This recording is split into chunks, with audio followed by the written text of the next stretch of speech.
Hey ladies and gentlemen, in this video we're going to do a comparison of international and Indian e-commerce or Indian dropshipping.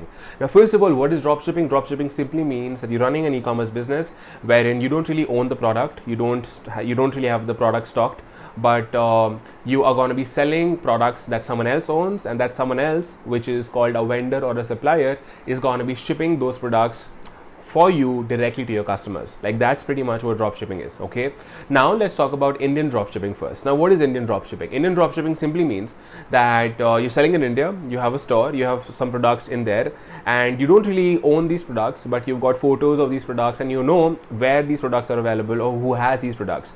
Like when you go to sites like India Mart, you'd be able to find suppliers that are going to be open to ship the products for you, or they would be able to ship those products in your location, and then you can ship them. And that's how the Indian e-commerce space works. So in the Indian e-commerce space, what you do is you find products on India Mart or using some other places and websites. You get in touch with them and you tell them that, okay, let's say that I'm looking for a tripod which looks like this.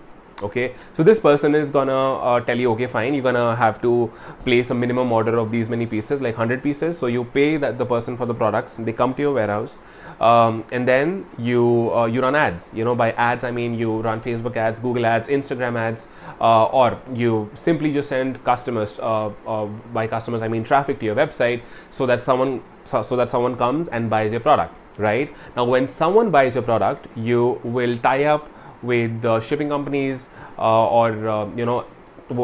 call them aggregators, shipping aggregators like ShipRocket or Nimbus Post. Now what these guys would do is when you sign up for them and you generate a pickup, they would generate a label for you. You select the delivery partner, a delivery executive is going to come pick the product, and then the product is going to be shipped to your customer. Now I'll tell you what actually happens in Indian e-commerce. One, most of your sales are going to be on the cash on delivery business model. I mean, people are going to prefer to pay you through cash on delivery. Now how does that work? Now how this works is, one, you should already have that product. The person's placed an order with you, you haven't really received the money for it, okay, but you've already paid for the product. Right now you're going to be paying for shipping as well.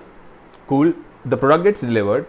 After the product is delivered, successfully delivered, after 7 to 14 days after that, your delivery partner, let's say ShipRocket, they will add that money to your wallet or to your account. So actually it takes 10 to 20 days to receive the money after it's finally delivered to your customer on the cash on delivery business model. And if you're new to the space, if you're just starting out, most people would prefer paying paying on cash on delivery. Later maybe they could be open to prepay you, but still 70-80% or even 90% initially is going to be cash on delivery, even if you have payment processors like Paytm and Google Pay and all of those on your store. People would, in India, they usually prefer paying on COD. And it's not just in India, this actually exists in a lot of countries, especially countries that are not that rich or that are not that flourishing. Now the downside of Indian e-com is that you prepay for the products, then you prepay for the ads, you prepay for the shipment, and then you receive the money later. So this affects the cash flow cycle a lot. Now a lot of people also do this, that they don't really buy the inventory. What they would do is they would first test a product, and if that product works really well for them and they feel that, okay, fine, this product could be really well, this product could make me a lot of sales, that's when they place an order with a vendor and get the product shipped to their warehouse or their house, and then they scale it further. That's another model that you can use. But the thing is that you need to have good amount of money to spend upfront on the inventory, on the shipping. Like, that's the downside of Indian e-commerce that I see. Indian e-commerce can definitely work. I'm not saying it does not work, but if you apply this approach, it's difficult. A better approach would be if you are selling products that have higher margins, because if you have higher profit margins, you would be able to sustain the business a lot. Now think about this. Let's say you're just making 200 rupees of profit on every time you sell a product, and you're receiving that money after 10-20 days. How would you sustain the business? How would you pay for the next set of products? How would you pay for your ads? But if you have good margins, you can still wait for 10-20 days, but then once you get that money, you have your profits running the business for you. Okay, 1. 2, your product should be unique. In the Indian space, if you are selling something that is unique and is not readily available anywhere, like, why should people order from you and not from Amazon? So if you sell something unique, your chances of success are going to be a lot better. And 3, of course, the product should be great quality. In the Indian space, it's very common to listen to e-com entrepreneurs saying that when the delivery executive delivered the product, the customer returned the product because the product was not good quality. So the quality should be good as well. Okay, so if in the Indian space you want to do it, yes, you can. You want to have good startup capital. I would recommend somewhere around 3 lakhs, 5 lakh rupees. If you're really serious about this, like that's what I would recommend. And this is the bare minimum. It could be more. Most probably it's going to be more because you're going to be paying upfront and you're going to be receiving money later. So you want to be you want to be funding this business really well. So that's how it works. Now let's talk about international dropshipping. Now international dropshipping usually happens in countries like US, UK, Australia and Canada. In this model, you're running ads from India. Okay, I'm talking to you assuming that you're from India, or you could replace India with whatever country you're from. So you're running ads and when you get a sale, these people would prepay you. So you're already going to receive the money from them, and once you receive the money from them, you would place an order of this product with the supplier and they will ship the product for you.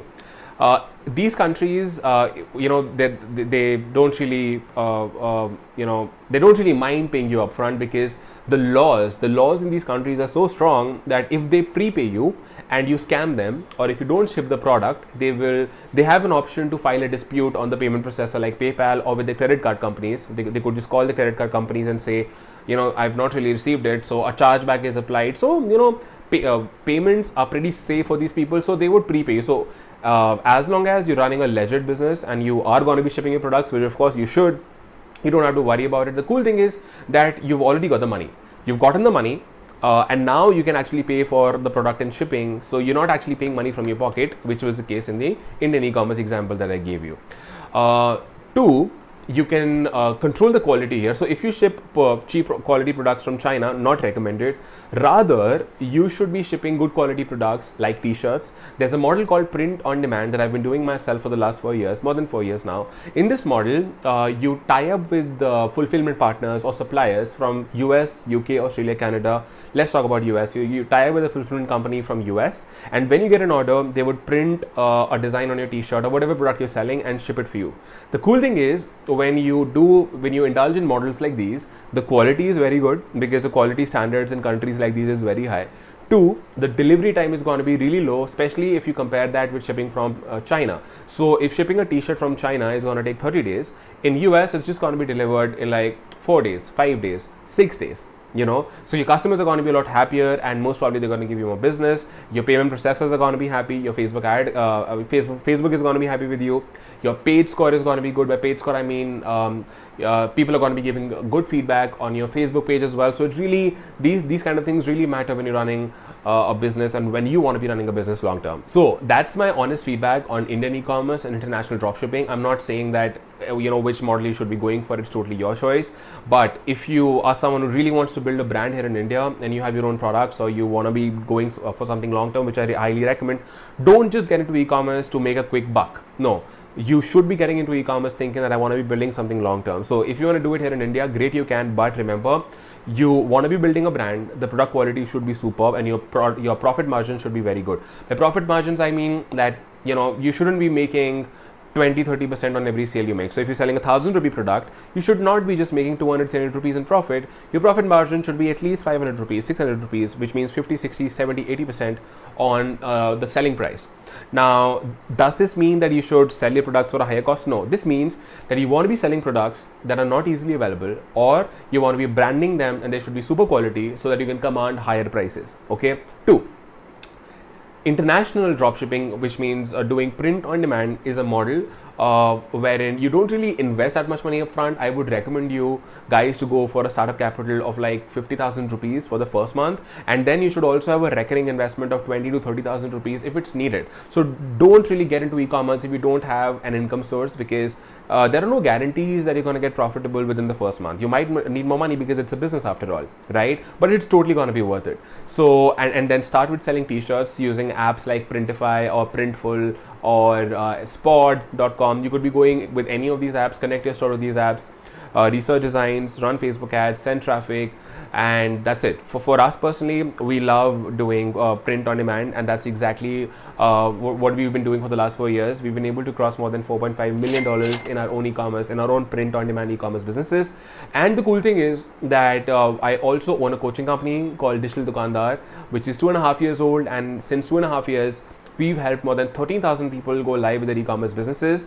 And there is something called the 5-day Ecom Freedom Challenge, wherein we teach you how to do that. So to learn more about that, just go to the link which you see on the screen right now, or I'm also going to add the link in my profile, in the video description. So go ahead, check the video, check the Ecom Freedom Challenge out and become a part of the next batch. It's just for 499 rupees. And in 5 days, we're going to teach you, we're going to give you trainings about which is going to help you go live with your e-commerce business in 5 days. So become a part of the next batch of the 5-day Ecom Freedom Challenge. Thank you so much for watching the video. Don't forget to hit the subscribe button, and I'm gonna see you in the next video and hopefully in the 5-day Ecom Freedom Challenge. Ladies and gentlemen, love you all. Take care. Stay safe.